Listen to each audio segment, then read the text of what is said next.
Hi guys, what is up, and welcome to the second episode of my Get Ready for Drama School series. As I mentioned in episode 1, which was my personal experience, which I will link just up here for you guys, in my drama school experience, I had a lot of ups and downs. I got nervous like we all do, but I found several ways to help myself get out of that and work as hard as I can to get on the better side, to be positive, and today that's what I want to share with you. But before we get going, hi guys, my name is Antoine and welcome to the Theatre Lounge. If you love theatre as much as I do, or if you are starting drama school in September, please do consider subscribing to get all my tips and tricks and all of my theatre content. And if you enjoyed this video, remember to hit that thumbs up button to let me know. But now, let's get into the video. First and foremost, I do have to say that I am not a specialist, I'm not a guru when it comes to this subject.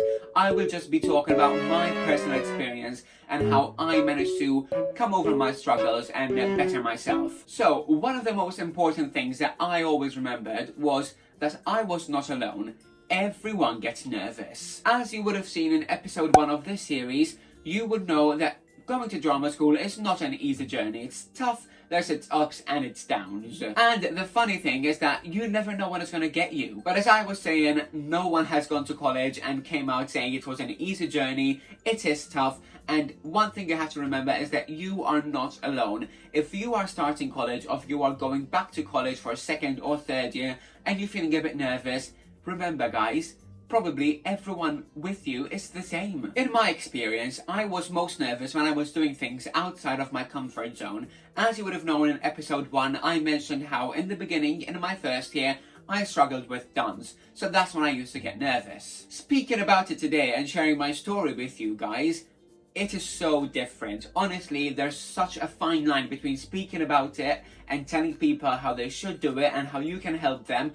But going through it, like when you're in that mental state, it's so different. But let's take dance as an example. I knew that dance wasn't my forte, so when it came to dance classes in my first year, I was a bit nervous and not sure what to expect, which I used to hide quite well, to be honest.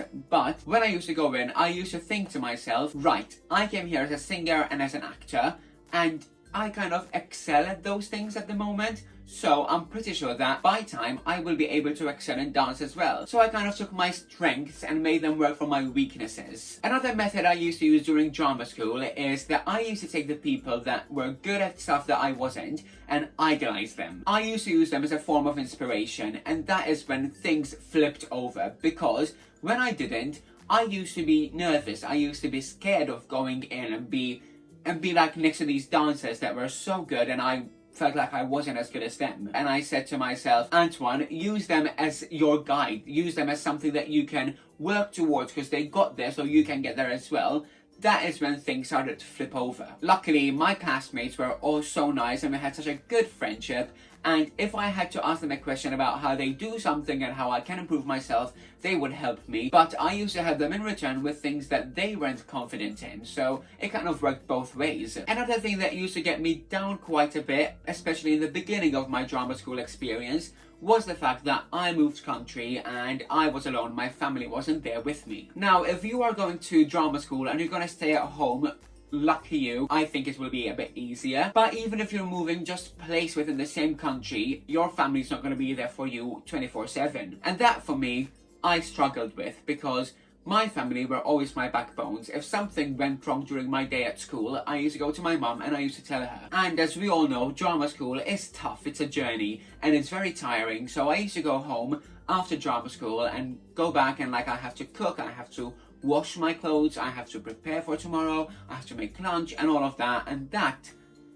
did get to me. But when I missed my family, thankfully we live in a world now that technology is ruling everything. When I miss my family, when I miss my dog, when I miss my friends, I'll FaceTime them, I'll come home after college, although sometimes it was late hours, bless them, they would FaceTime me anyways. I'd have a chat with them, I'd cook whilst I'm talking to them, and it just made it feel a bit better. So that brings me to a point that I wanted to say, that do not cut out communication. Make sure that out of college, out of drama school, you go back home and you keep communication with people who are not within the drama school. Kind of keep in touch with the real world, not with just this. Now, one thing that really helped me so much during drama school is something that one of my teachers had said, who for me is one of my biggest inspirations ever, and that is, there is a lot of known in the unknown. And that was a game changer.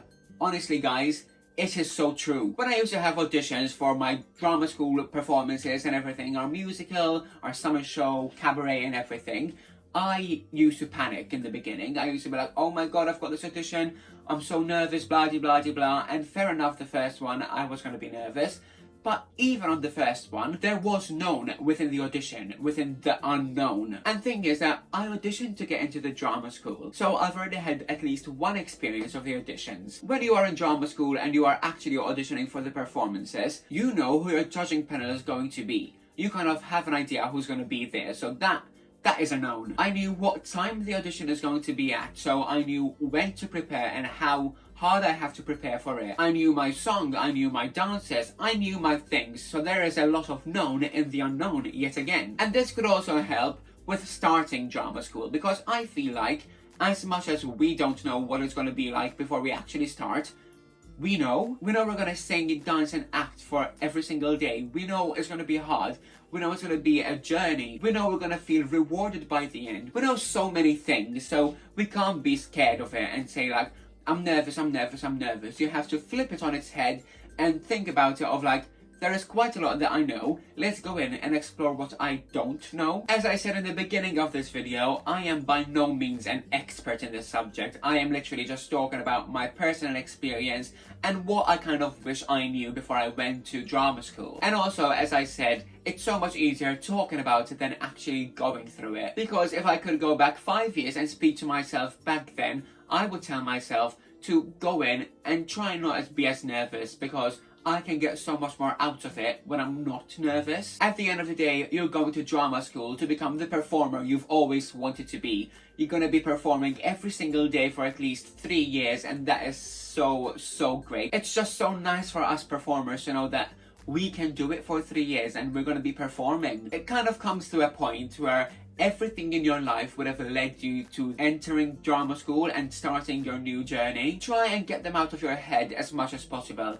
I know, easier said than done, but if you start before you actually start drama school, if you start thinking positive before you actually go, you're gonna have a whale of a time. But there we go, guys. If you've got any questions about this subject, please do put them in the comments box below. I will be more than happy to reply to all of them. And also, if there's anything else you would like to know before starting drama school, leave that down there as well, because I want to create more content that you guys want to see. If you enjoyed this video, remember to hit that thumbs up button to let me know, and also subscribe to my channel to get the next episode coming next week, and also more theatre stuff. I will leave all the links to my social media down below as well, so you can follow me on Instagram, Twitter, my Facebook page and everything, and get your daily dose of musical theatre on there as well. But for now, that is it, guys. I hope you've enjoyed today, and I will see you all on Wednesday. Bye, guys!